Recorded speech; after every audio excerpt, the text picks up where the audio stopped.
जो मेन नेता हैं इंडिया गठबंधन के, उन्हें पकड़ के जेल में डाल दो। जब टॉप नेता जेल में डाल दिया जाएगा तो वो चुनाव कैसे लड़ेगा?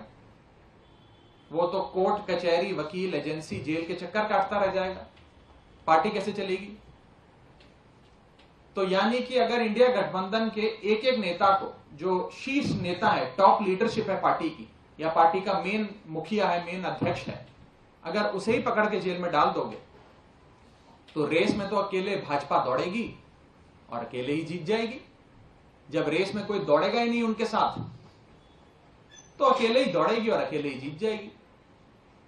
इसी श्रृंखला में एक योजना बनी और उस योजना में पहला अरेस्ट दिल्ली के मुख्यमंत्री अरविंद केजरीवाल का भाजपा की एजेंसियां करने जा रही हैं। कि अब तो कोई पर्दा भी नहीं रहा। अब तो ये बहुत साफ साफ देखा जा सकता है कि जो लोग भारतीय जनता पार्टी की सत्ता में रोड़ा बन सकते हैं, उनको, उनके करीबी नेताओं को किसी ना किसी तरीके से जेल में डालने की कवायद चल रही है।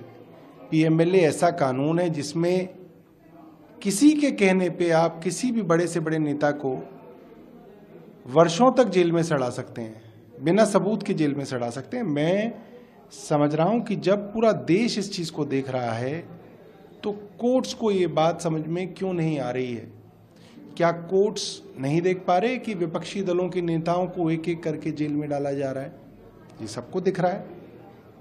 तो ऐसे में जब केंद्र सरकार खुद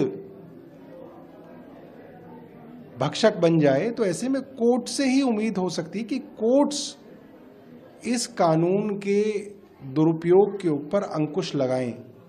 इतिहास में भी इसी तरीके से किया गया है और हमें भी उम्मीद है कि जो कोर्ट हैं देश के, वो इसके ऊपर अंकुश लगाएंगे।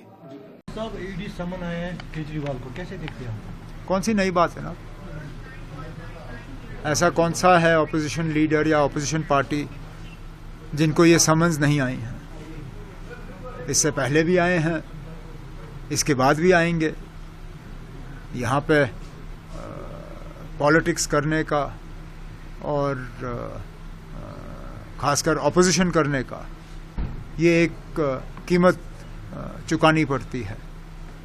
कोई नई बात नहीं है ना ये। और आम आदमी पार्टी में केजरीवाल साहब पहले लीडर नहीं हैं जो इस चीज़ का सामना करेंगे।